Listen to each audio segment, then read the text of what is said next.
Also, if you have any material you wish to share with any board member, please give that to our executive assistant, Mrs. Morey, and we will take a break every 2 hours if needed. Before that, board members, just let me know. All right, the purpose of this workshop, I'm going to turn it over to the superintendent. Thank you, Madam Chair. The purpose of this workshop is to provide updates to the board as well as present items that will eventually come for approval during a upcoming business meeting. The first item on the agenda is a strategic plan and budget update. I'm going to begin this update myself, and then I'll turn it over to our Chief of Staff and then Mr. Green. I'm going to provide an update regarding where we are with the assessments. We're in the middle of the window. Most districts are probably completing testing. We have a full week of testing going on for the remainder of this week. So this is the information that we have available to us. You'll see slight tweaks probably over the course of the next week, but we have enough data in that we can publicly share. So in looking at ELA assessments, I'm going to break it down by grade. Overall, all of our 3rd through 10th, why are we sharing 3rd through 10th? That makes up the school and district grades. You can see that we are both outperforming and outpacing the state once again. What does that mean? Outpacing means we're growing at a faster rate than the state. You don't see the state's growth, but I'm telling you it is not as much as our growth, as while at the same time outperforming a higher overall percent of students at 3 or above. This is a trend for this specific area for the last 3 years. ELA 3rd grade, which was a focus area, 63 last year. This year currently at 69. That's a 6 percentage point increase. That would be one of the top 5 scores in the state last year at 69. Can I stop you? Are those percentages? Those are all percents. Okay. Yes. So it's a 5% increase? It's a 5% plus 5 percentage point. The plus is a points. Okay, that's what I'm asking. Right. Okay. The ELA elementary school, 62 to 65, that is outperforming. The state also grew 3 percentage points, but they're 7 to 8 percentage points below us in terms of student scoring at 3. Elementary has been a solid investment for us for the last several years when it comes to academic growth. Our middle schools, where we've been providing a great deal of support over the last 2 years, 52 to 62, that's a 10 percentage point increase, outperforming and outpacing. Very, very excited to see those numbers. And then in ELA, 56 to 61, once again, outpacing, outperforming. So this is a key sign in terms of the strategy that we've been implementing. And when I say the strategy, it was very strategic to invest in our early grades to grow the totality of the system. So when you look at the overall percent of students scoring 3 or above, all of it is now in the 60s, where in previous years, you go back 2 and 3 years, you're in the low 50s. To be in the 60s across the board is absolutely outstanding. So this is just a testament to the plan, the consistency, the quality of instruction. This strategic plan, as we're getting ready to close out, obviously is performing at a higher level, outperforming and outpacing the state. Math, a similar way of looking at it. When you look at elementary school, we are now at 71% of our students in math elementary, absolutely outstanding. That is 71 is a significant number, outperforming the state. The growth, state grew 3 percentage points as well, but they are looking up at us in terms of where we currently sit. Middle school math, 50 to 58, that 8 percentage point increase is outstanding. So we are now outperforming, outpacing in middle school math. And then our end of course exams, which incorporates our high schools, as well as students in middle school taking high school courses. We grew 1 percentage point there, where the state, I think, grew 2 percentage points there, but we're still outperforming them significantly higher. So what we're seeing across the board is a significant amount of growth at a faster rate. And we as a school system have really designed ourselves to learn faster. We have our little tagline this year is that we're wired to learn fast, meaning the faster that adults can learn regarding the impact of their behavior and practices and shift or change practice with the most relevant and meaningful information, we can accelerate student outcomes. And we've been very strategic in how we've been able to do this over the last 5 years. The rest of the data will be coming in this week, but we expect that trend to continue regarding where we're going to land at the end of this particular year. And as I have that data, I'll make it available. As we transition into our conversation regarding our strategic plan, the work has been good here, and it has been very intense over the last several months in the creation of this strategic plan. So today we're going to talk to you about that we will be connected by our community, fueled by innovation, and driven by leadership. And these are the three specific areas in which we want to connect and begin to funnel this strategic plan. It's very interesting that today we're talking about coming to a point where we begin to create strategies. My staff and my team will be going back at the conclusion of this meeting and really begin to say, what are the specific strategies that we need to focus in on in order to ensure that we are going to continue to see this rate of growth for the next 5 years. And the low-hanging fruit, going from 38th to 9th and to whatever we will be next year, has been something we all should be extremely proud of. But we need to be even more efficient and more connected and more aligned in our purpose. So as we talk through the strategic plan today, we are going to kind of start with strategic plan and we're going to end with legislative priorities. I think we need to challenge ourselves to strengthen the connectivity between strategic plan and legislative priorities. And when I say there, if we are to be the stake in the ground school system that all other districts can look at within Florida as well as the nation, what stands in the way? What state board rule, what legislative law is in place that would accelerate me and my team's ability to transform and innovate our schools?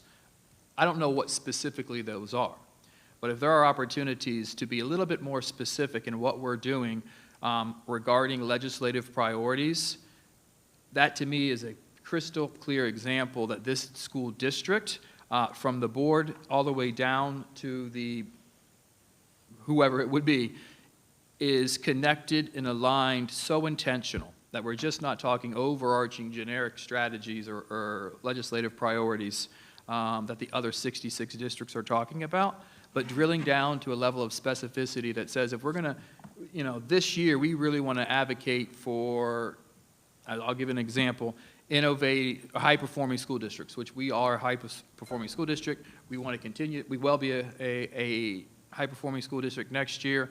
We are a role model when it comes to academic outcomes, outperforming, outpacing. Are there opportunities to provide additional funding for school systems that are truly, truly innovative? I think there's other things that we can talk about. So I just think it's a great conversation. I don't think it's a one-and-done conversation, but I think we have established a protocol this year in the creation of this strategic plan where the flow of communication from board to me and staff back up to the board is really, really helping us figure out how we can, with our specific roles, continue all to have our shoulder to the wheel, given our specific responsibilities to grow this system in a very, very aggressive way. And I think a innovative superintendent is one thing. An outstanding cabinet, which we definitely have that. But all of us saying, you know what, we're going to take this on collectively to transform public education and be a role model in Florida and across the nation. If we have that opportunity, that's why we all want to engage in this work. That's why you all want to engage in this work. So with that, I'm going to swing it back over to Dr. Jacobs, who will give us an update on the work that we've been doing to this point.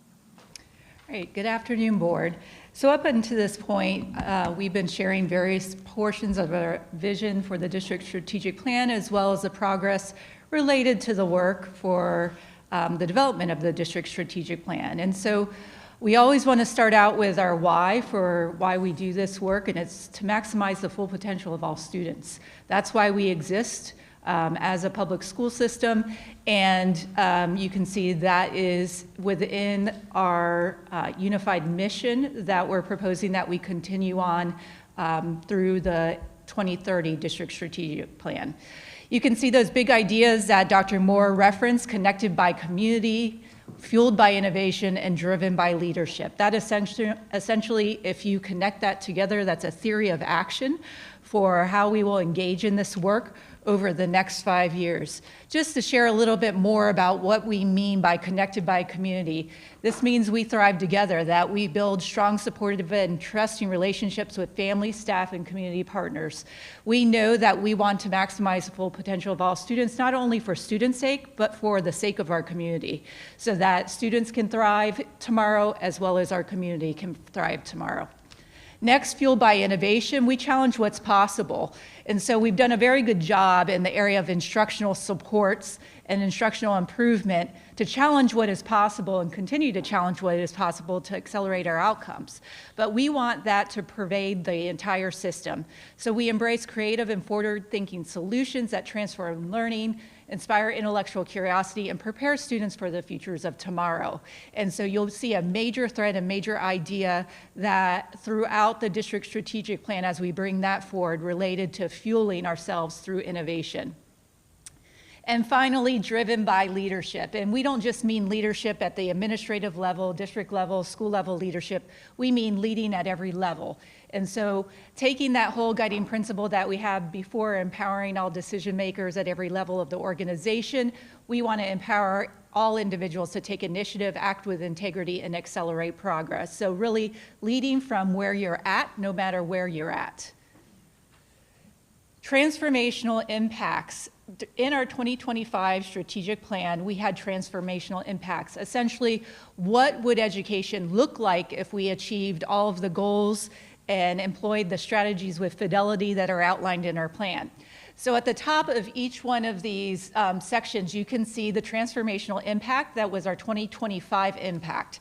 So on the first one, all students are accepted and included with our school communities. So we wanted to really expand that to not only are they accepted and included, but every student and family feels a deep sense of belonging, connection, and support within our school communities. So that really says, what are the major ingredients of that feeling of acceptance and inclusion. The next one, all classrooms are designed to meet the needs of students in the 21st century. We're proposing that all learning spaces are dynamic and future-ready environments that evolve with the changing world and equip 21st century learners with skills to thrive. And so again, that really gives us a better, clearer picture of what we want our learning spaces and our student learning experiences to look like. The next one, all students have access to programs that support their talents and interests. We are proposing all students access future-focused programs that spark their interests, nurture their talents, and connect them to meaningful learning pathways. So the idea behind that is at the earlier ages, such as the elementary level, that students are exposed to different professions, different content areas to really spark their interests and help them explore where they might intersect best with those things.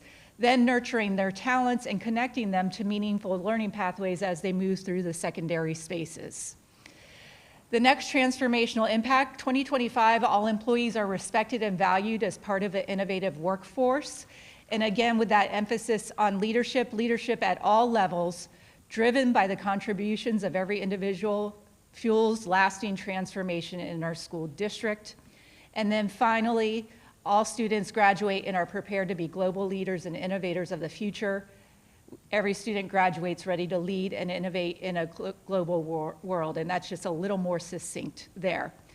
So with those transformational impacts, and I can go back to the previous slide if needed, do we have any board member feedback on thoughts of those revisions? Just to set up, the board has a conversation. We're talking through transformational impacts and then guiding principles today. Yes. And when you look at them at face value, you may just think, well, those are just the things those are the aspirational things, transformational impacts that they want to do, and guiding principles are just guiding the work. So much deeper than that from a systems perspective. What we're really talking about are belief systems. And when you look at these transformational impacts, it's connecting and helping individuals across the entire organization establish their belief as to why this work is so important. So rather than just saying, we believe all students can learn, we've engaged in countless hours of conversations of being able to put it in statements that everyone across the community can understand and associate that belief statement with their own belief statement, which allows us to strengthen why people do this work across the organization. That's why transformational impacts are so important. When we're connect every single person in this system as to why this work is so important, you have outcomes that we have. When everyone doesn't understand why they're doing this work, or they don't understand the purpose and the power of what this work can be, they become disconnected. When we finish this conversation, we're going to go into our guiding principles. Our guiding principles specifically look at our behaviors. So just talking about how you believe and uniting us in belief is a key indicator that we need to have in place to drive success. But when we're able to take it through our guiding principles and connect it to the behaviors at every level of the organization, now what we have done, before we've talked about one strategy at all, is ensure everyone in the organization has a deep understanding as to how this system believes regarding the impact we can have on community, and then we strengthen that on a daily basis with the alignment of behaviors that everyone knows. Everyone knows these are the behaviors that need to be consistent by the people who work in the system in order to be successful. So a lot of times you see these things in the beginning of strategic plans, and it sounds a little bit like fluff. It's absolutely not fluff. Systems that aren't paying enough attention to your transformational impacts, your guiding principles, your beliefs, and your behaviors, then you're not going to find the success that we experience on a daily basis. All right, back to transformational impacts. Did you want board member feedback? Yes, ma'am. Okay. Any board members? Doc? First of all, thank you. The data given at the beginning of this, we're looking pretty good, and hopefully that continues. Having the real-time data is very important.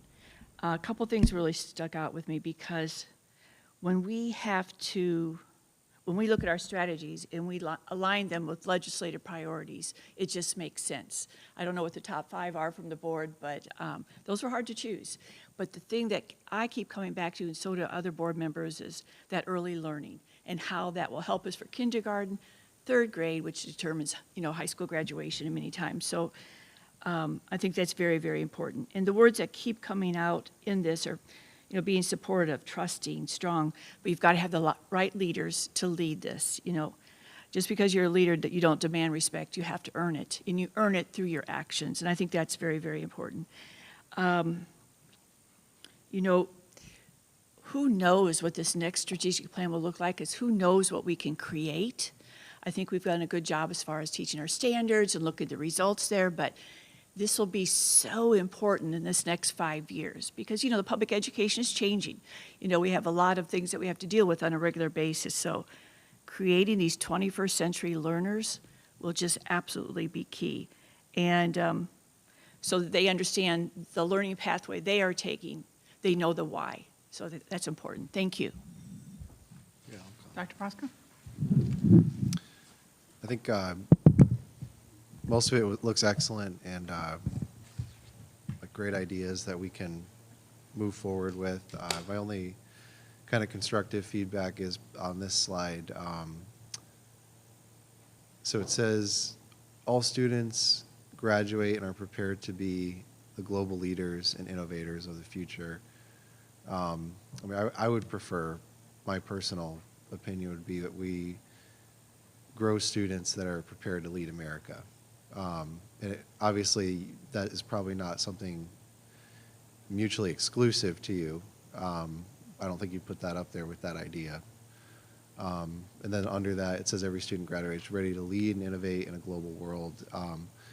My thought is that, there are young global leaders. That's a graduate program from the World Economic Forum. And most of these people, like Justin Trudeau, Dan Crenshaw, the list goes on and on, they come back to their home country and they oftentimes really support a lot of policies that are detrimental to that country at the expense of the people in that country. So I think we should focus on training leaders for America that can operate in a complex, modern America. I think that should be the focus. Mr. Dyer? Yeah, first, thank you for making innovation a little more important, which it did come through in this one, so thank you for doing that. You know, the only thing that I like the transformational impacts, and with Dr. Posca, I get the idea to lead a global world, but honestly, I think that he probably is more on point to train the leaders for our country, so maybe that would have some additional impact and focus, and we'd think about it a little differently. The other thing that I didn't get clearly in this was the ability to compete in the new environment. I mean, I know we say when we do innovate, but there is really kind of a nuance over the next 5 years of how public education competes against everything that's going on with the empowerment scholarships, which is taking away funds from public schools from kids that have never been in a public school in their life, but they're still funded through the public school programs like they had been in the schools all the time. And I think that's a challenge.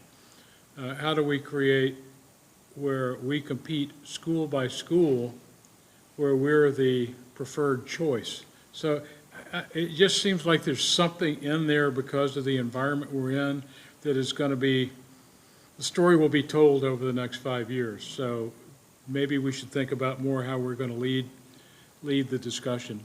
I have more on that later, but we'll see where else in the board meeting that works. All good points, I think. You know, good point, good point. I really like the 3 statements that you made, connected by community, fueled by innovation, and driven by leadership. I think that those are our 3 key statements for moving forward with this plan. To be, you know, how we say we're transforming, you know, using that with our transformation. So I think that's a really good point. Yeah, I really think you've got something there, Mr. Dyer, that we need to focus on and put in here. Yep. All right, so as Dr. Moore alluded to, our guiding principles, we are not recommending major changes to this. The first guiding principle is invest in collaborative cultures that promote the growth of all, communicate with transparency and integrity with all stakeholders, empower problem solvers at every level of the organization, so that ties back to the leadership at all levels, engage in innovative practices to optimize outcomes and provide high quality, rigorous, and accessible instruction for all students. Could you tell me what some of these things mean? It's Sure. It's a little word salad in some of them to me. I just want to understand, so I'm thinking the way you're thinking. So from a organizational standpoint, from Yeah. my office all the way down to a common planning team at Phelpsmere Elementary School, we are very specific in the creation of these guiding principle statements so it can connect to everybody in the organization. Invest in collaborative cultures that promote the growth of all.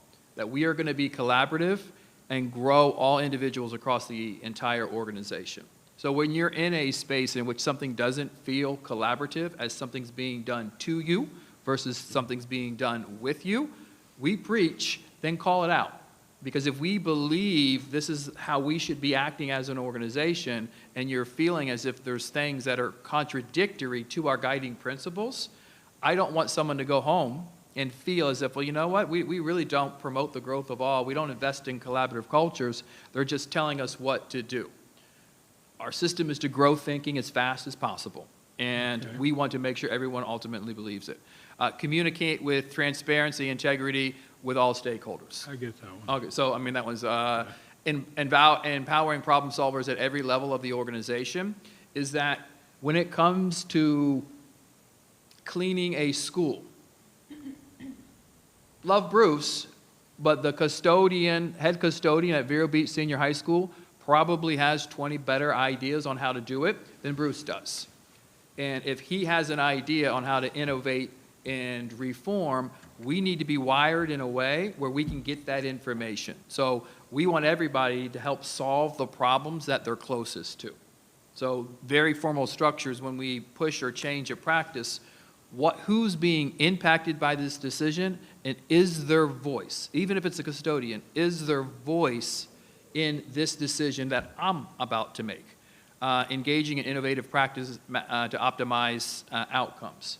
When you look at some of the things that we're doing in and I'll pick on Kelly this time, regarding instructional routines, it doesn't come from Kelly's team. It comes from a practice that they observed at a school site. And it is ensuring, hey, we know the curriculum, but you've charged us to think about how to do this best, and I can save 20 minutes of my planning time if I use this specific tool or this specific resource. And then we as an organization push that out across the totality of the system. So we're trying to get innovation as close to students as possible. We're trying to get problem solvers as close to their responsibilities as possible. These behaviors have been with me really for the last, since even the Education Transformation Office. But when you talk about people being passionate and understanding and believing their work, without transformational impacts and without our guiding principles, we would not be where we currently are today. This is a key ingredient to the culture of our system that is basically surrounding what we call our way of work. So. They live better with a little explanation. Well, Yeah. And I would challenge you, when you're out and about, you just spent the entire last 3 days with faculty and staff, but everyone should know these. Okay. And maybe they may not be able to articulate empowering problem solvers at every level of the organization, but hey, tell me about how you're conducting in your common planning session. At your leadership council, what does that look like? These are things that we're connecting and guiding beliefs. Okay.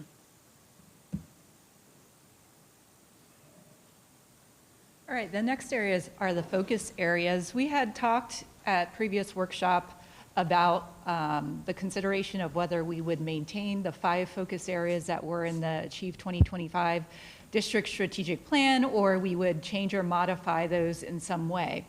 In discussing this with the team, we really thought that to ensure long-term impact, to continue to align the work in ways that we've experienced success with and continuity, we are still proposing to have the 5 focus areas for the strategic plan. You can see that the icons have been updated to look a little bit more innovative than they were. But within each of these areas, I can assure you, as we develop the strategies and the targets, that you will see a very clear thread of ideas about that connected community, the innovation, as well as the leadership. In fact, Dr. Shafty and I have been working on really aligning the district innovation work that she has been leading with the district strategic plan. And so a lot of those strategies that will be implemented on linked directly to innovation, you'll also see embedded within our district strategic plan. So at the beginning of this presentation, Dr. Moore had referenced that we will be moving on to strategy development. So the team will be taking all of the information that we gathered through the listen and learn sessions, as well as an evaluation of our existing data, to develop evidence-based strategies that will be embedded within each of those 5 focus areas. Just to share a bit of background on how we go about that strategy development, I wanted to provide you with an exemplar. I'm providing you an exemplar linked to the area of innovation. You can see our design ed team up there. This was a team of secondary high potential teachers, as well as some of our district staff who really engaged in thinking around innovating in our secondary spaces. And we have developed some strategies for our innovation plan directly out of that work. So our action steps, we've done a lot of talking about our listen, learn, and reviewing through our focus groups, through our engagement and work with design ed, as well as some of our district level work groups. We organized and then evaluated all that information. So we took all of the qualitative data and we analyzed that qualitative data for themes and identified those themes and documented those themes. we have summarized and reflected on what has been shared through that, gathered additional feedback through board member feedback sessions, and now we're to the point where we're identifying the gap between our current reality, or where we're currently at as a district in various areas, and where we want to be. So where we want to be will end up being our annual and 5-year targets, and then prioritizing our strategic areas of investment.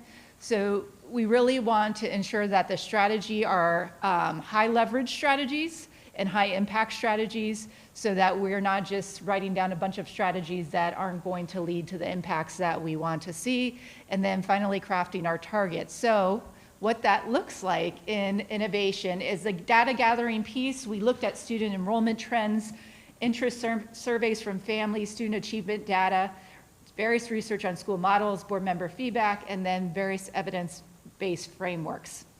During that analysis stage, what we noticed, as we've talked about with the board, is the decreasing student enrollment. Through our family surveys, there was a desire for expanded magnet school options, and that's how we identified that we wanted to add this option to our portfolio of schools. And then there was a need for classical school option to expand. We don't have a classical school option right now. And then finally, I know the team that's been working on the framework and development of the classical school. There's a companion school in South Florida, the only other non-charter traditional public school that's going to be a classical school. And so we have an active thought partner in that work. So what would the strategies look like in the district strategic plan if you saw them? The strategies that you would see would be that we would launch a K-12 classical education choice school, that we survey families, 6th grade families, so I'm building out the electives portion of that classical school as well as our other K-8s.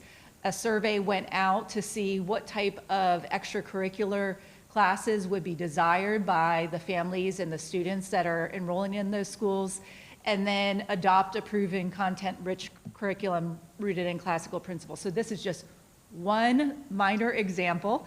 As we bring the strategies and the complete draft of the district strategic plan, you'll see a lot of strategies that are move well beyond this particular area.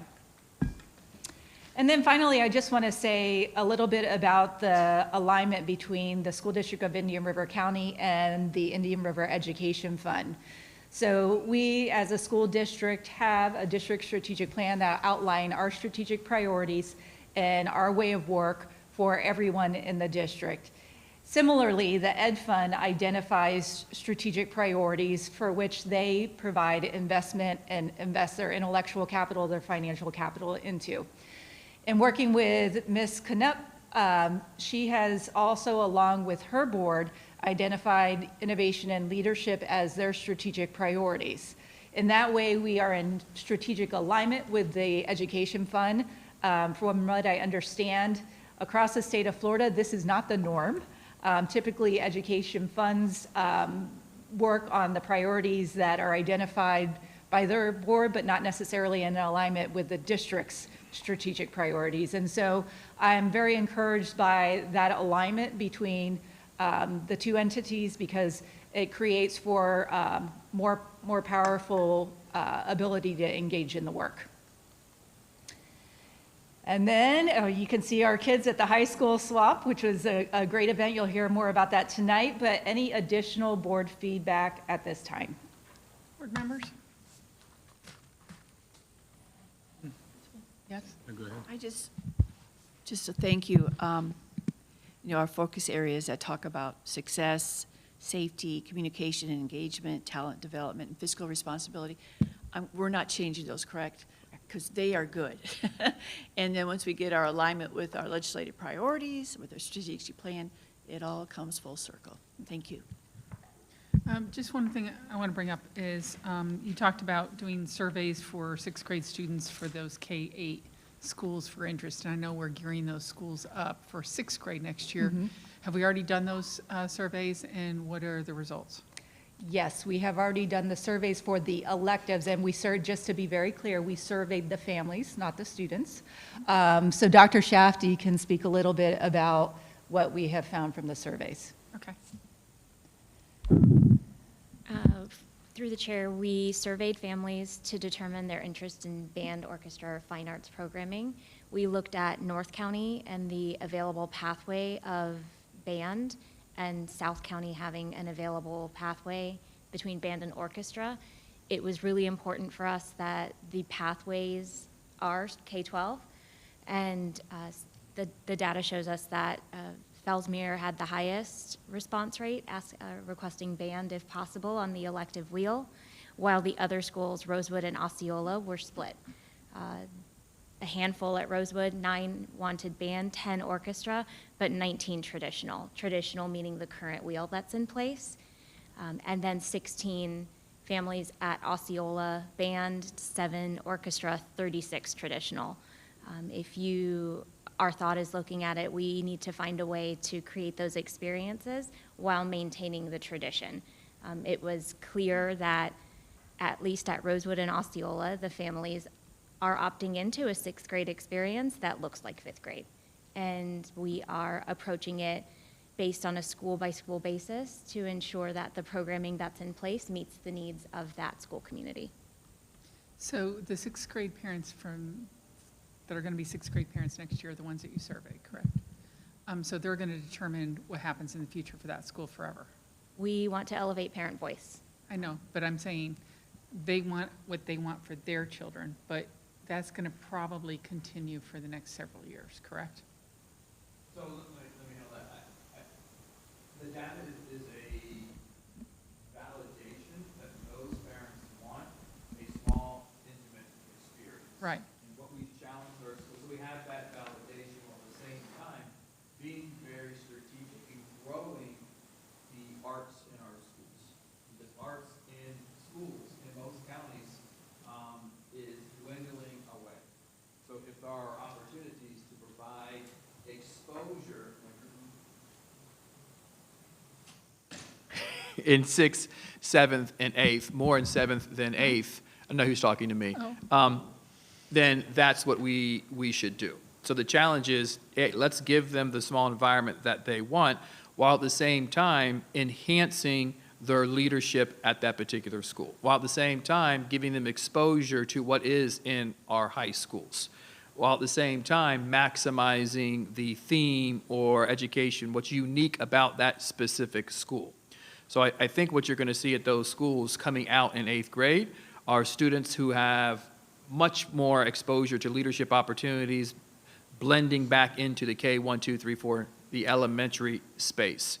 We're incorporating some service learning into those K-8. So really identifying a key issue within their school in which they're going to identify a problem, do the research, validate that it's a problem, and then create and implement a solution, whether it's within the school or within the community. That will be school-specific, and they can incorporate their specific theme. So maybe Osceola wants to look at a math and science concern and identify a concern within the community, within the school, and work together. So it is honoring what the parents want, and at the end of the day, students who choose a K-8 are going to want a smaller, more nurturing environment that is academically solid. It is accelerating student outcomes. The 7th and 8th grade year will be filled with, very similar to some of our middle schools, with the high school courses to make sure at the end of the day, regardless of the middle school option you select, we are propelling you forward in terms of the exposure of courses that you can take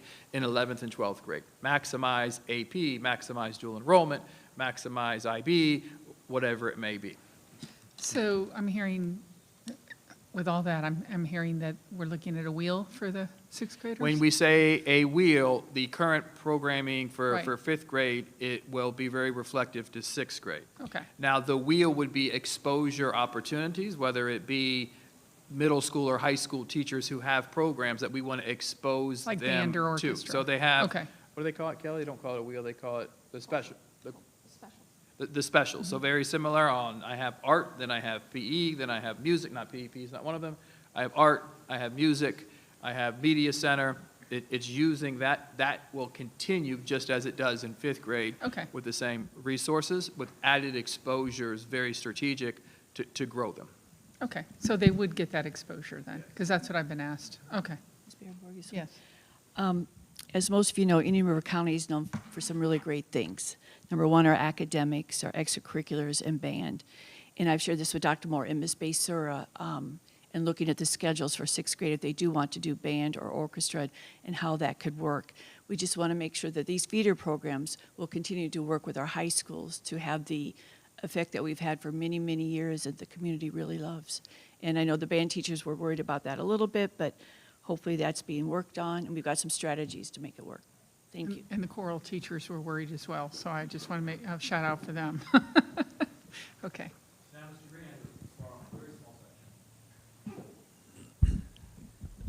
Thank you, Dr. Moore, through the chair. So as you'll notice, we don't have a PowerPoint for the budget workshop update today. Some negotiations failed between the House and Senate over the last couple of weeks, and I believe it was on the 9th. Districts were notified that the Senate was not bringing the House's, I think it was over their overall tax cut proposals having to do with sales tax and reductions, bringing that forward to the governor. So they have temporarily paused, and I'm not sure if they've resumed. I had heard it was going to be after Memorial Day, so I think probably next week they will resume, which means for us, in the two House and Senate proposals that we were looking at, one of them removed the Family Empowerment Scholarship budgeting and formula out of the FEFP completely. The other one kept it in. One removed the educational stabilization funds, one kept it in. One increased the base student allocation by $50, one by $67. And remember, the governor's original budget was $95. So those items at the teacher salary increase, one had a larger and one had a smaller. Those are major impactors on how we would budget. There was also some reductions proposed in the advanced coursework, AP, IB, dual enrollment, and those things, 50% reduction. I know all those are being negotiated, but at this time, we don't have any updates. However, what we are continuing to do is our process, and as Dr. Moore shared before, our staff allocation model that we've had for now 4 years, that we have fine-tuned to operate in a declining enrollment to be able to predict. We've done those predictions, and we are staffing schools at those levels, and we are working on placing teachers. All that stuff is still happening in the staff allocation model. We're meeting, but we don't have an update yet on the budget. So as far as those impactors and offsets, at the next workshop, we are hopeful. Just a reminder, we still do have some time. Our trim, we would be approving our trim add-on June 15th, and then on June 28th, approving, a tentative budget, and then moving into September before a final. So we still have time to, work through our workshops. And last year, our first workshop was actually on June 10th. We've started our workshops on March 10th this time, a little bit early, and as of right now, I don't have any updates to share on the budget from the governor or House and Senate. And with that, Dr. Shadman will present items D and C. Mr. Dyer? Oh, sorry. Yeah, I had just a couple of comments on that. One is we know that we're starting with the $2 million we missed from the third cut, an additional 500 scholarships, of which, if it holds true to the past, about 70% of them were kids that were never in school. So we're faced with a $7 million cut right now, regardless of what they give us in the increase.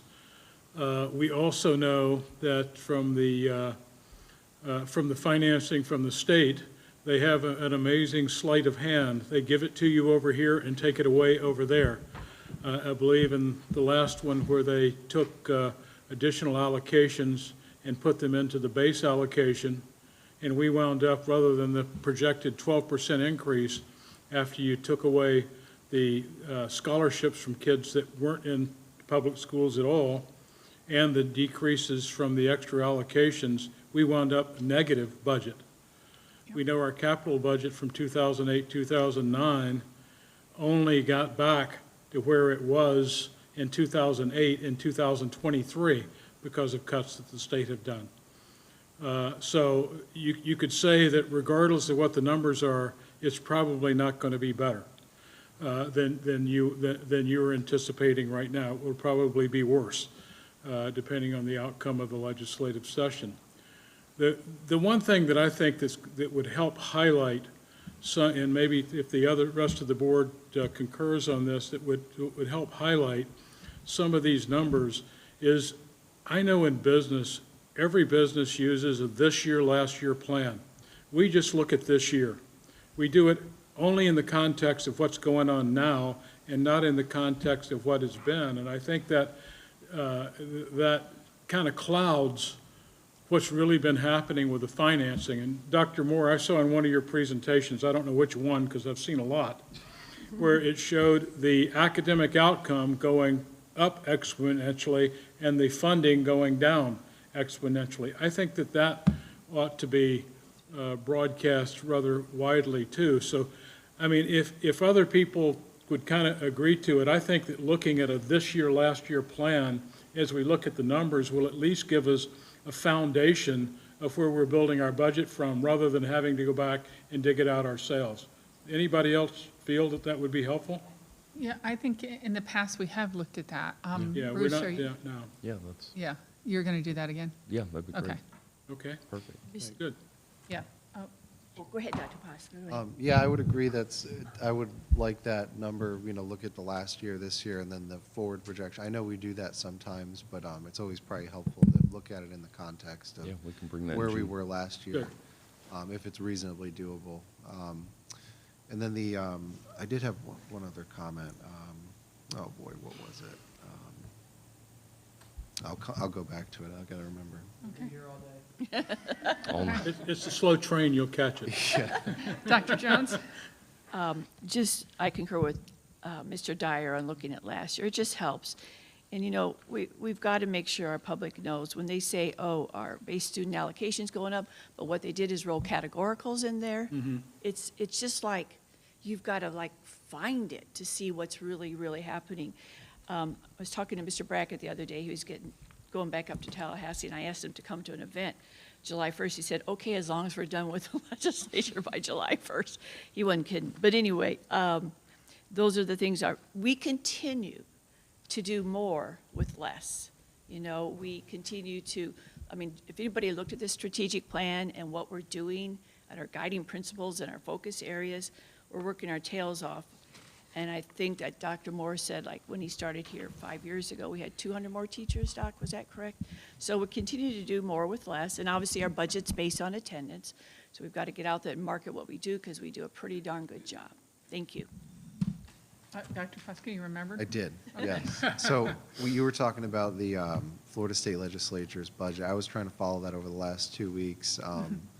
It was difficult to make complete sense of it, obviously, from my perspective, without a really good analysis page that I didn't see. But from what I could ascertain, it looked like the governor's budget proposals were probably better at funding the school system than either the Senate or the Houses. Is that accurate? Based on what we have now? Yes. Okay. All right. It was important for me to know that. And just to know, the governor puts his budget out way earlier in the year, and as I shared at the last workshop, I don't think they had all of the family empowerment actual numbers that they were trying to track down. So because when his budget came out with a $95 increase in the BSA, he was basing that, for example, we had 1,850 students in Indian River County on a family empowerment scholarship, FTE 1850. His budget was based on 1890, only going up 50. After they did that accounting, the House and Senate, through the estimating conference that happens in February, they all agree that it's going to be 2310. So that had a big difference on the amount he would have budgeted in the governor's budget early on in the year. Okay. Moving on. Through the chair, I'm going to present both items back to back. They are continuation practices on the agenda. Item B is the renewal of GoGuardian. GoGuardian is the subscription service that allows the monitoring of our Chromebooks from a central location from the teacher. And then the second item is the approval to purchase ViewSonic panels, and those are the interactive display boards that Vero Beach High School is completely outfitted with at this time. We would use these dollars to finish outfitting Sebastian River High School and then the middle schools. All of these items you were briefed on during your individual board member briefings, but I am happy to answer any questions you may have. Anyone? I have one. Is there a way to monitor the monitoring of the teachers monitoring it? Yes. Okay, so like principals know when teachers are using it or they're not? Okay. And they're looking to see whether or not we're getting good use of this? I'm sure they are. I hope. Okay, thank you. You're welcome. I just don't like throwing money at something and wasting it. Yeah. I will say we are able to use GoGuardian as a teaching tool. You're able to push content through to the Chromebook, so it's also helpful not just for monitoring, but for an instructional tool. Great. So just as a added piece of information, I forget, Mr. Green and his team, before he puts $1, when a cabinet member requests instructional technology, there's a process to validate what's the level of usage, because we won't purchase something we're not using. Good. So we're able to monitor usage You're across the monitoring totality usage. of the Thank you. system before we re-up something. Right. What do you call it, your 1.5 list?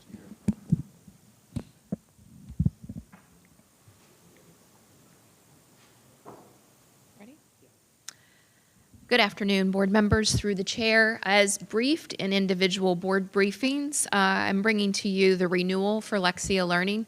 Lexia is one of our pre-K through 12 intervention components. It was approved by the board 5 years ago. We are going into a gap year for ELA materials, including intervention materials, next year. And so we would like the board to extend the renewal of this curriculum for one more year while we go through the adoption process next year. This curriculum is used for Tier 2 and Tier 3 interventions. It is part of our reading plan, our comprehensive evidence-based reading plan. It was approved and supported at the state level as well. We must be doing something right with the numbers we're getting. Anyone? Okay. Thank you. Mr. Green, take us home. Yes, the next item, E, is for architectural services. Back in May of '22, the board approved 5 various architectural services when we need to build or modify a building. That was a 3-year contract with 2 one-year renewals. This is the first of those 2 one-year renewals, locking in the same terms and conditions of those architects. That is a not to exceed $1 million in a year, and it's only for projects less than $7.5 million, as was amended in Florida statute last July 1st. Anyone? The next item, Wait a minute. F, Wait a was. Oh, sorry. Dr. That Jones? Sebastian River High School automotive program, is that going to make it cooler in there? It is going to make it cooler without even air conditioning. You might have some large Going to go fans up to there and help. find out now, I know. buddy. Those are very large fans. Oh, you were just trying to get it to say What that. kind are they? They're big How fans. big are they? Big fans. They have a nice acronym. The next item, F, is the construction management at risk for the automotive upgrade. If you remember last April, we bought a grant, the CAP Workforce Capitalization Grant. We've done some architectural services. Now this is for Summit Construction to actually do that work over the summer and renovate the classroom and lab space within those automotive spaces, electrical and all of those things, with some very large fans to help for cooling. That will be happening over the summer. The next 2 items, G and H, are both painting. G is an ITB, or an invitation to bid. So you hear me say a lot about a 3-year contract with 2 one-year. This is putting out for painters. We had 6 respondents for one and 5 respondents for another one. Both of them are asked to be awarded to Kodiak Property Management. They've actually done some painting on Storm Grove Middle School, but they were the lowest and best responsive bidder out of those bidders. One is for Vero Beach High School exterior, and the other is for Dodgertown. The Vero is $243,000 with a $60,000 contingency, or $303,000 estimated cost. Dodgertown is $120,000 with a $30,000 contingency, or $148,000 cost total. Yes. How often are we painting the schools now? I remember when Bureau was last painted. Not as often as we used to. We used to try to be on a 10-year cycle, but as you can, Vero hasn't been painted since the renovation That's in correct. Dodgertown. So we do that when we can, but it's not a 10-year cycle Okay. anymore. Thank you. So really, we're gauging the envelope or the outside, and when that starts getting where moisture is coming in and damaging the building, it becomes a critical to keep that sealed and painted. Thank you. The next item I, if any of you were here at 6:30 this morning when one of the 2016 Windows servers went down on a day that Sebastian Water High School was testing, you will know why we are asking for an approval of some network servers and a not to exceed $160,000 to Lenovo. These are servers that have you already approved servers for our security cameras at a previous board meeting. These are for our file servers, network monitoring, printers, account creation, lock system, AC systems, all the other servers in the district. And that was awarded to Lenovo in a not to exceed $160,000 and includes a 5-year pro support and migration services from old servers to new. The last item J is for CI Solutions, and that is for our student identification badges. As you know, each year they'll move up to a new school or within the same school, a different grade level, get their picture updated, the name of the school. So that's about a $60,000 cost for that service and all of that, with a $15,000 built in for the printing supplies and the replacements and the contingencies. So that's an $85,000 ask for CI Solutions to be able to print and deliver the student ID badges. Anyone on that? How are we doing with that? The follow-through? On the badges, Yeah, I will wearing have of to the badges. Oh, the defer. ideas themselves, oh, no, we are, I got to be honest, over the course of the year, the implementation across the board really strong. We had probably a month ago a nice email from Dr. Moore reminding people of the expectation to have it. So just being in schools over the last several weeks, looking really good, looking really good. So we're in a good place. I like the fact that you required them to do outside activities like going to the prom. There were parents that were complaining about it, but there were other parents that were defending it and saying that's great because then it's those students who are going to our proms. And I think that was wonderful. And I think, and we'll talk about it tonight with Centegix, that one of the things that we should do a better job of marketing is we are the safest, most secure place to educate your son or daughter. And then that statement is extremely true. Mr. Teskey, as we get ready to celebrate his retirement, still a ways away, but we are in a really good place, always striving to do better, but we have to take advantage of that. Thank you.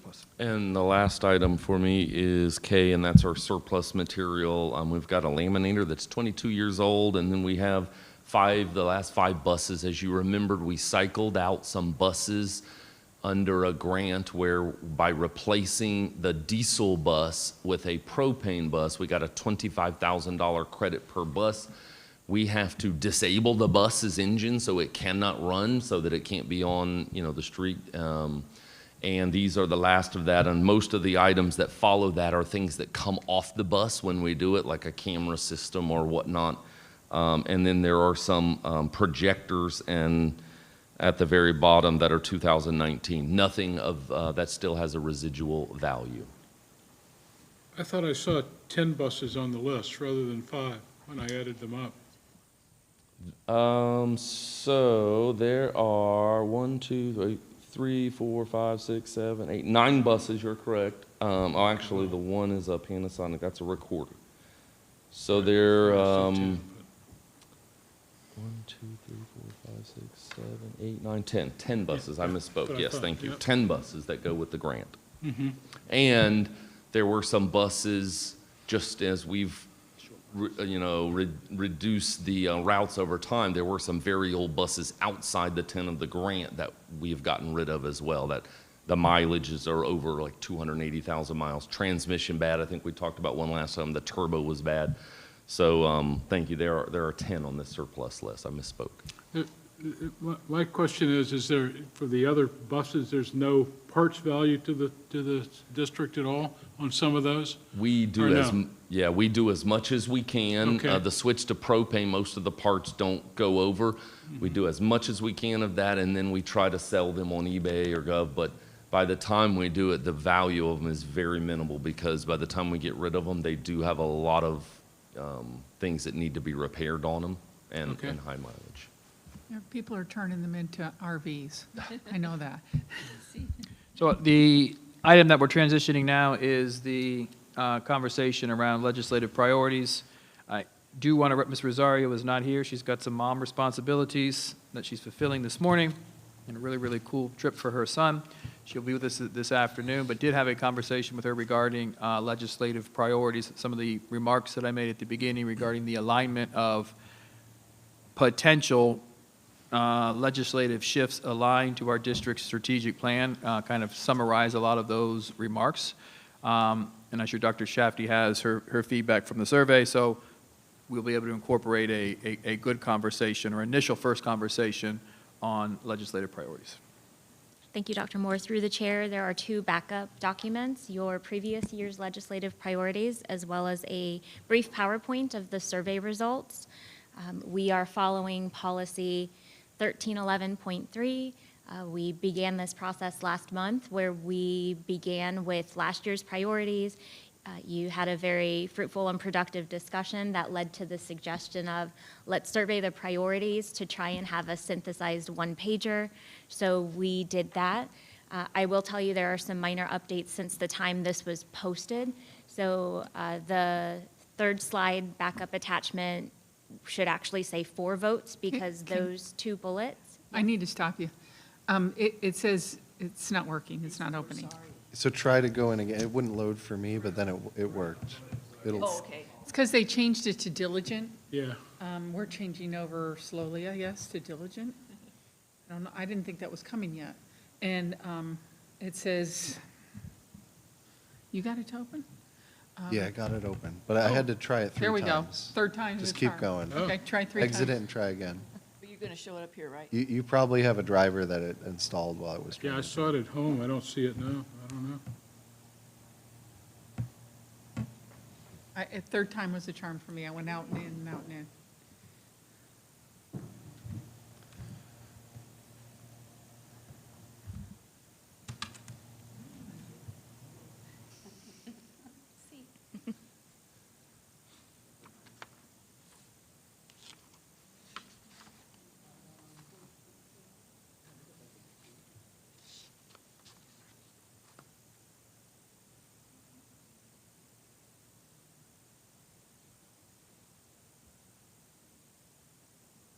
Did you get it open?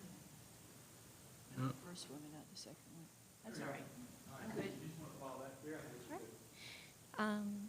So the next slide is the policy that we're following.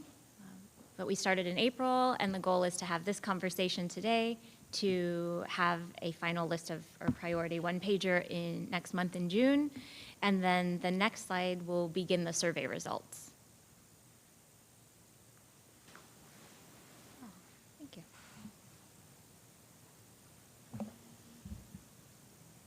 one more. Perfect. So when we posted this Monday, it was 3 votes, but now both of these bullets have stayed the same, with an increase from 3 to 4 votes. The first around the safe schools categorical, and then allocate additional non-restricted funds to high-performing school districts. Say that again? We went from 3 votes to 4 votes? Yes. There are 5 of us. Correct? 4 of you voted these 2 items as a priority. These were the Oh, highest. gotcha, These gotcha. were the That's what highest. I didn't understand what you were trying to say. Okay. Got it. And then each of these bullets received 2 votes.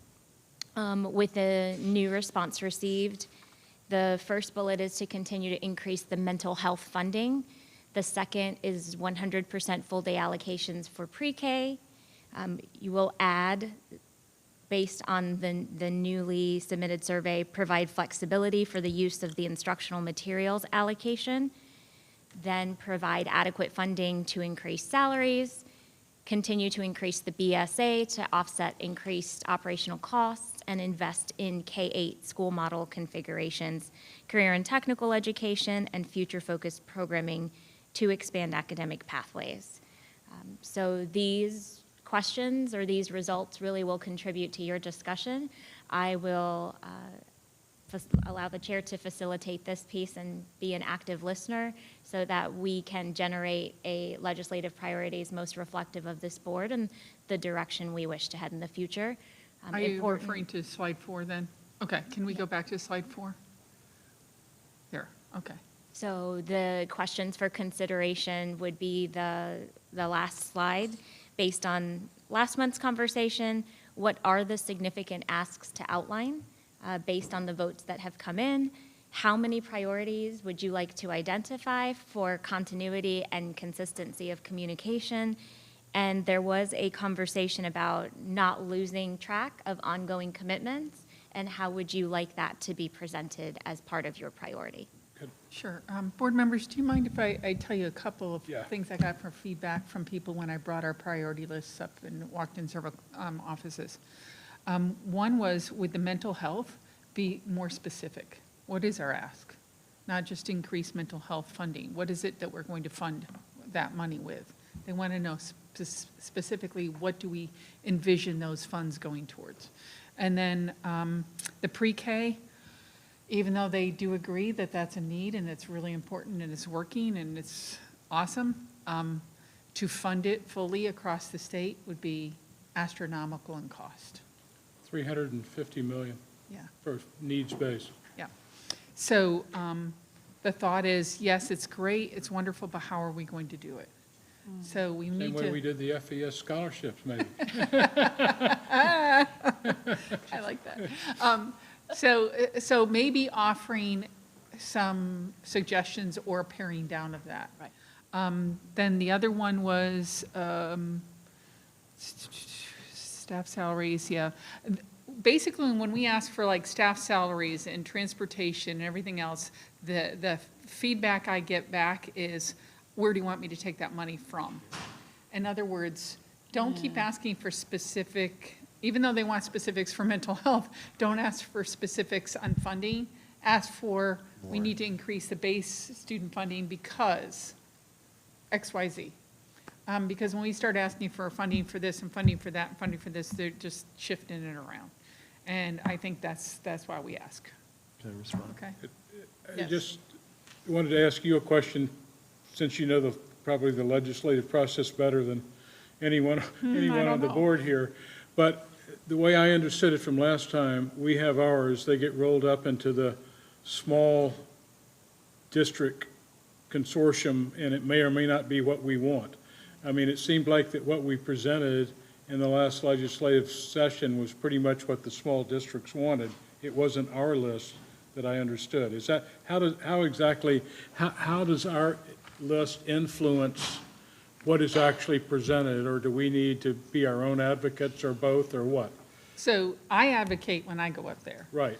Anybody that goes up on our behalf, any of us can go advocate for us in our priority list.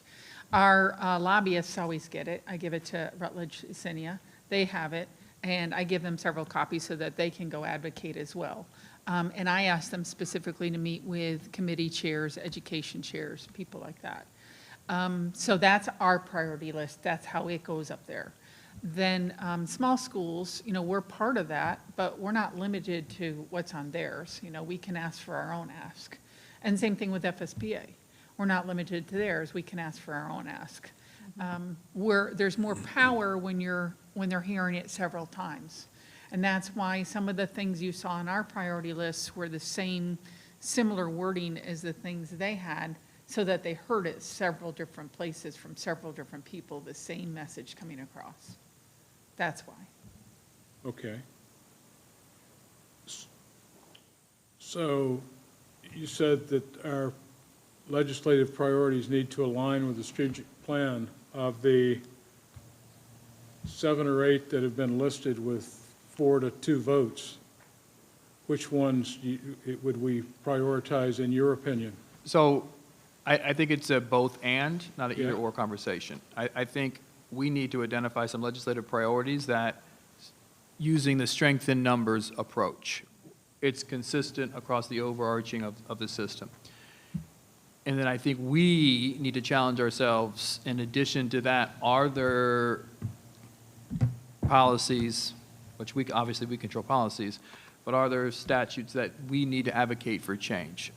So let me piggyback off that. There are two that I can think of right away that would help with our strategic plan and not strengthen numbers across the state, but with some districts. And that is, one is the way that our funding goes up to Tallahassee and then comes back to us, and we always have that gap where we have to go out and borrow money. And that costs us money.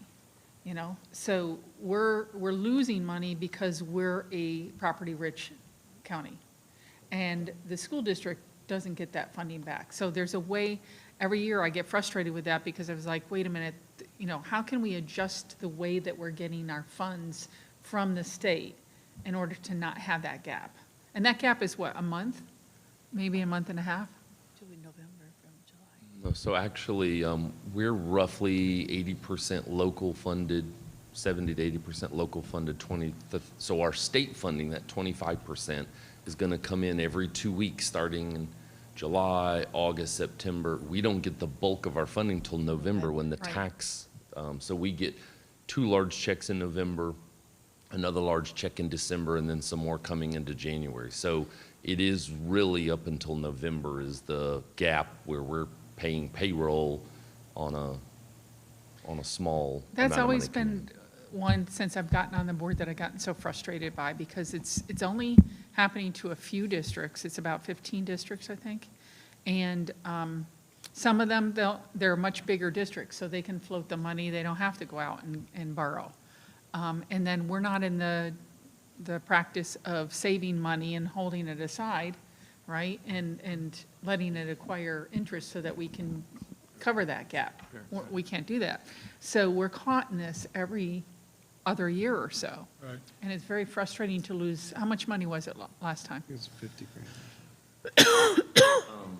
2 years ago, we did a $12 million. This last year was a $15 million tax anticipation note.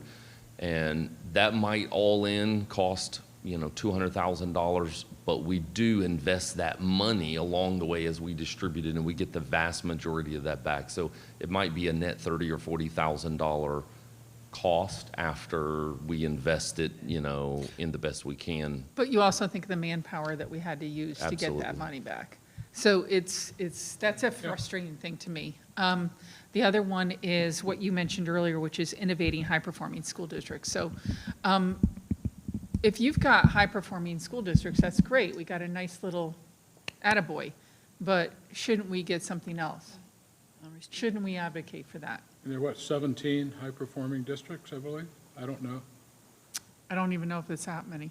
It's probably, I don't have the number off the top of my head, but it could be around there. It can't be any more than a number of, it had to be an A district, and I think there's only Yeah, which I 19. thought there was 17, Yeah. but I don't know. But then, So in do they other have no words- audit exceptions? Probably not. And do they meet class size? Not all of them probably do. So if you're doing a remarkable job with less funding, right? Let's give them more.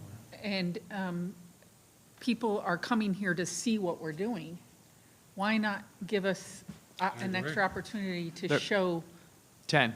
Right. Oh, there are 10. Wow. 10? To show off what we're doing. Right. And giving that bonus that we could do some innovative things with, more innovative things with.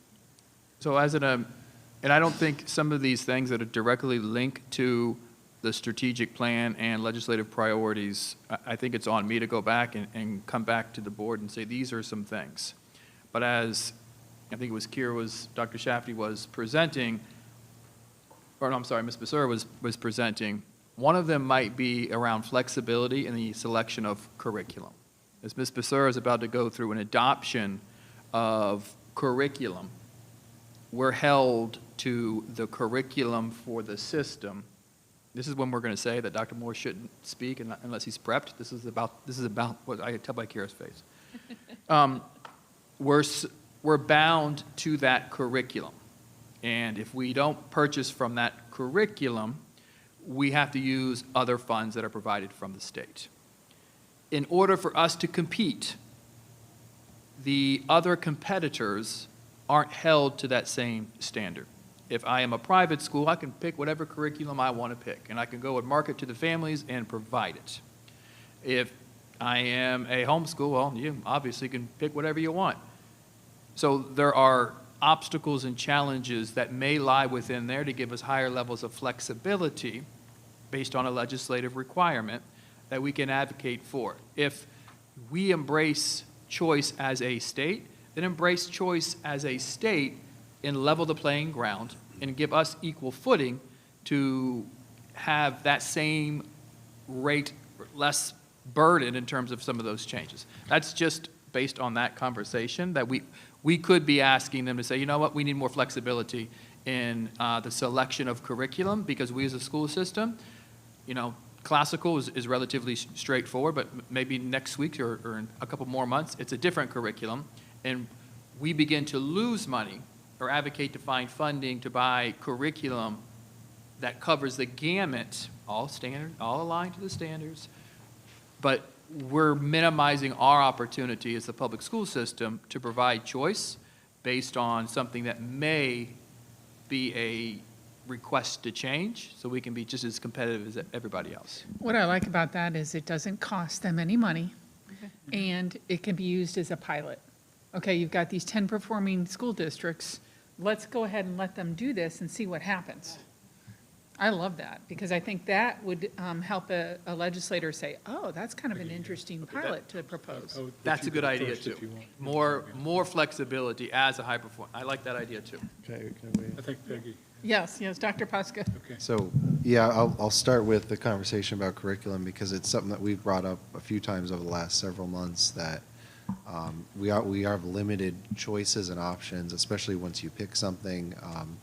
And somehow if we can change the legislation to allow us more flexibility, I think that would be huge because just in the science books that we recently reviewed, like I really don't think any of those are a good book that I would teach my kid with.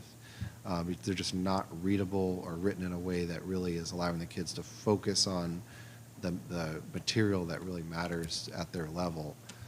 So if we can increase flexibility, I think you'll find that kids are reading these textbooks, they're understanding it, they're teaching themselves, and they're going to score way better. They're going to enjoy it. So we're spending a lot of money on books that are just quite frankly not very good. So that, I think that would be a massive thing, and it does tie into the strategic plan. This would be a very innovative, fascinating approach that's not really being done anywhere in the public school system, that once again makes us much more competitive to private schools. So I think as we increase that competition, public schools are going to do better. I do like the idea of maybe limiting this to, or if they so chose, piloting it in outperforming districts that are maybe more trusted and able to do this kind of a aggressive plan at going after these other curriculums. I think that would be a fantastic idea. And then as far as the funding, I mimic your initial points. Like, if I was reading this, can I have money for this? Can I have money for this? Can I have just more money in general? Can I have more money for staff? Obviously, we want all those things. I would probably just turn it into one base point, and I would start with something like increase the base student allocation and increase funding for outperforming districts. And then I would give the reasons why to improve teacher salaries and why do we need that to retain teachers. There's a teacher crisis. To continue to increase our safety and security measures to reach best practices, because most schools across the state have not really reached best practices in various ways for safety and security. And you can go down a few of these more important things, but I probably would not have bullet points for, can we fund mental health? Can we fund pre-K? I wouldn't probably go after it in that way. Yes, Dr. Jones. I agree with, what's been said by our board members, especially on non-restrictive funds. I think that's important for a school district, knowing their community and the best things we can do for our children. As far as legislative priorities, we talk about this all the time. When I was on the state and federal policy, people are always talking about more money for transportation and increasing base student allocation. Florida's still like number 42 in average per pupil funding, and I will speak to my representatives about that, as I always do. But that kind of thing could then help us on what we want to do first. Not as many people are going into education as they used to, so it's very, very important that they know they are valued, hopefully with some financial increases, but it's harder to do when you're losing students. I know 100% pre-K is something that a lot of people want, but even if we could increase it to 60%, because getting those students in great pre-K programs will help them get ready for kindergarten and then help them when they're in third grade to see if they can move on levels. So good discussion. And Dr. Moore, how do we approach that? We're a high-performing district.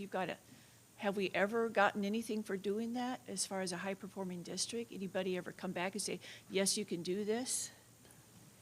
Not to my knowledge, no. No, you had two things that they released you on, but they There was weren't, something, but I couldn't. yeah. The start time of the school year, which and the other was virtual days of instruction. Something which that's a good start, but at the end of the day, I think there is more, and that So- kind of sets the precedent that there would be the availability to do so. I challenge your team to put your thinking caps on and think of all the different ways Yeah. that an innovating school could be more innovative if our hands weren't tied. Yeah. And not that it would cost them money. It would be, if you release this, watch what we do. I think May I that's ask a great. question? Yes, So Mr. it's- Dyer? Yeah, I said, I think that's a great suggestion. I agree with what Dr. Posca said 100% also. I mean, as I think about the strategy, and again, since you have FASB and you have the small school district, should our priorities be things that are more unique to us, understanding that the others are going to be lapped up by kind of a general consensus, but ours, to me, seem to be more specific to our district and in the place that we are. And it is probably a justification to get more funding for being a high-performance district to do innovation, however we define that. It just seems like, and I know we had to pick from a list of 50 There's a lot.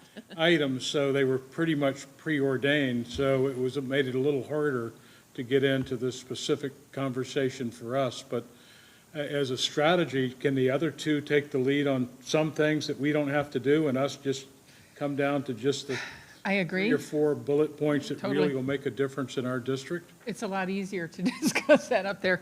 The other thing is, while you were saying that, it reminded me of, what do other districts do when they want something specific for their community, for their needs, for their community? They ask for an appropriations fund. Right. And this year appropriations were like, "Psh, forget it," because they were cutting the budget. But we could tie an appropriation ask with an innovation ask. And we've been talking about that That's this great. last year. We've been asking about, he and I have been discussing, now we can kind of talk about it because it's open, about what's your innovation? What do you see happening that we need to fund, that we can ask for? And seeing that we're on the rise, say innovative school districts should be able to do this, and then use that as a pilot to see what happens with that. That's a good point. Ms. Beer. It sounds like the board has a desire to continue to elevate innovation and the priorities. So if we connect some of the things that we've talked about today, it's almost like legislative priorities, and they're all grounded in the flexibility to fuel innovation here. So we can continue some of those talking points and generate, because we're doing these things, and I think we have an opportunity to define what innovation is, because we're setting the pace for that. I think we use some of these words, and somebody externally may not understand, we are the first district to trying this, we are offering this, and maybe that's the pathway for these priorities, is to not just use the word innovation, but to showcase how we're innovating. So another point I want to make with that is, when you do an ask for an appropriation, he and I went through this year, you need to show that you're getting your funding from somewhere in the community also. They don't want to fund it 100%. They want to see like the education fund funding half of it or a third of it. And then we get grants for the other third, and then we ask them for the other third. They want to see that the community is also invested in it. And I think that's the ask. If we're going to ask for an appropriation, we need to make sure that we're all behind it and we got the education fund in it as well. And then that's the ask. Okay?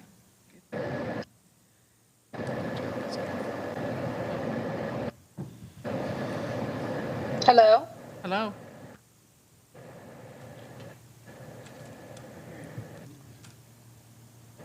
Ms. Rosario? Yes? Did Can you want? hear me? Yes, Okay. Is it appropriate to talk right now? it is. Okay.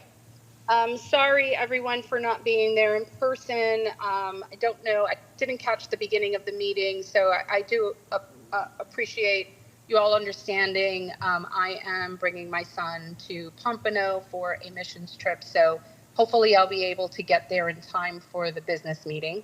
But I do understand that you all are closing up the session on legislative priorities. Is that correct? Yes. Yes. Okay. Okay, so I caught I was trying to get on Teams. I caught some of the discussion. I don't disagree with where you all are on the legislative priorities. I do, though, I'm sorry? Nobody said anything? Okay.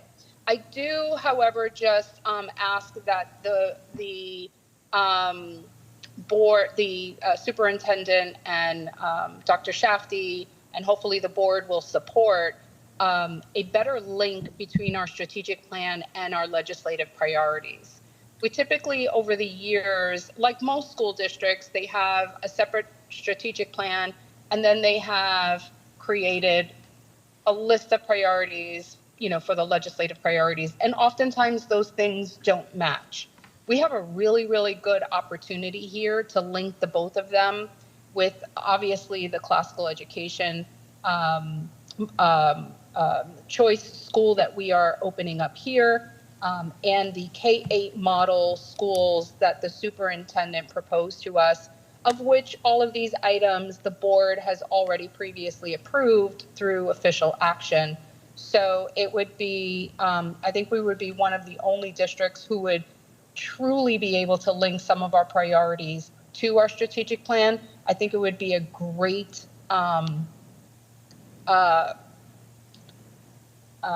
conversation, I guess, with our legislators to be able to say, look, not only do we have these priorities, but hey, here they are in action. Here, the board is so committed to these things, they are in our strategic plan. Here is our plan moving forward for the next 2 years, 3 years, 5 years, and 8 years moving on. And I think the flexibility in curriculum, which we had, if I remember, and of course I don't have it in front of me, which I believe we had as one of our priorities last year for the first time, I think we had it, which is exactly that, the flexibility in curriculum. That would also support the K-8 model schools and the classical school for school choice.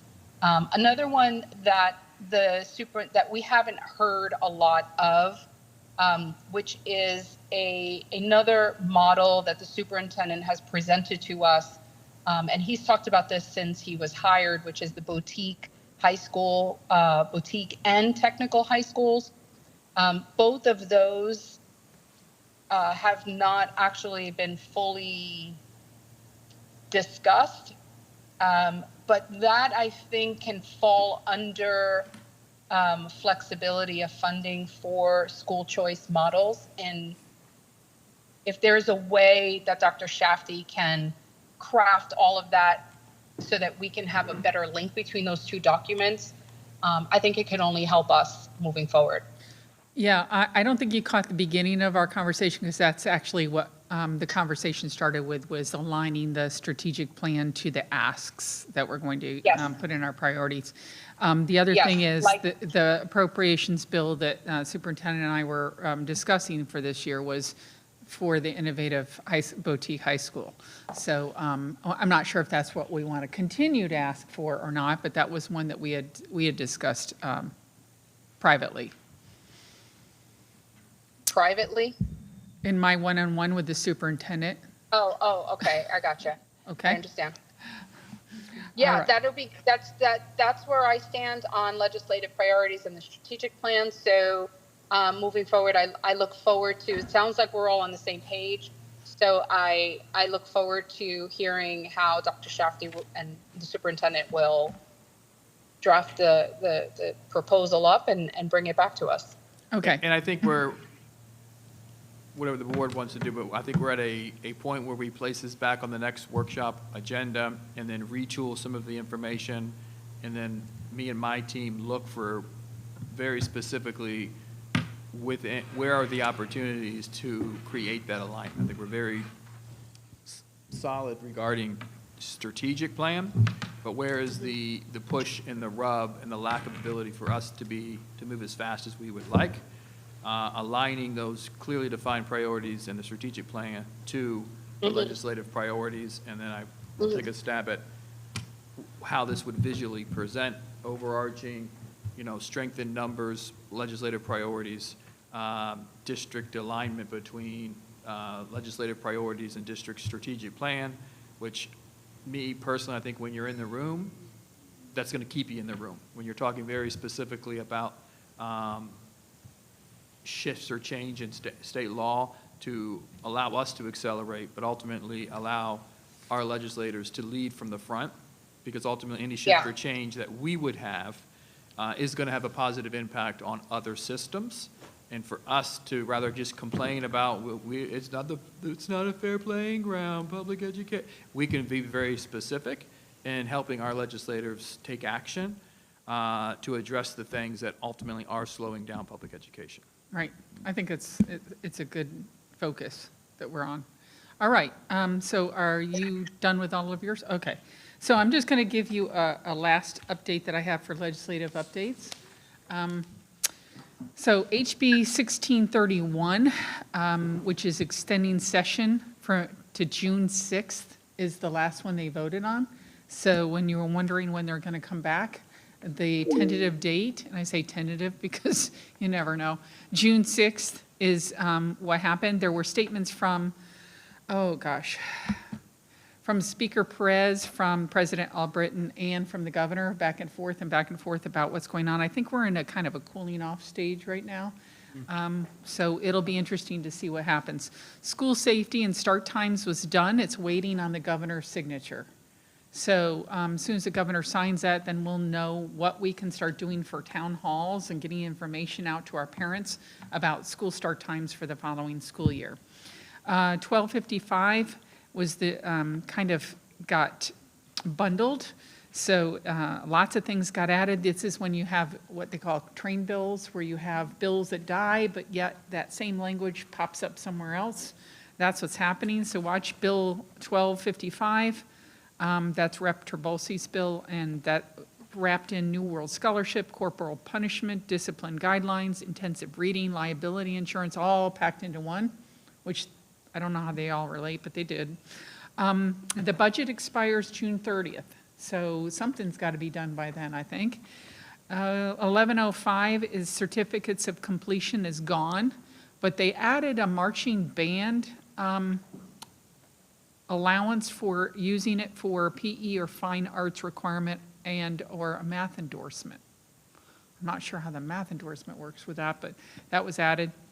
123 and 140 were the charter bills. The bills died, but the language got moved to 1105.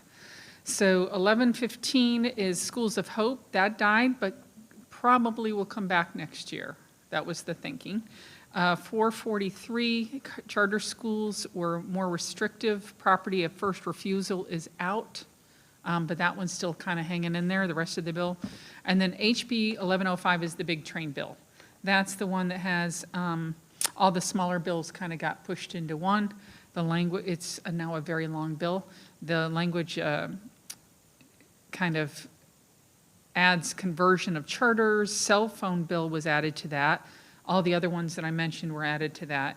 The cell phone bill is interesting. Where it sits right now is at K-8s, they cannot bring a school, no phones on the campus, period. For high school, it's pilot programs and let's watch. So that's where it sits right now. Nothing's been signed, nothing's been agreed to on those. So that's where we are sitting. We'll wait until June 6th to see what happens, and just stay tuned.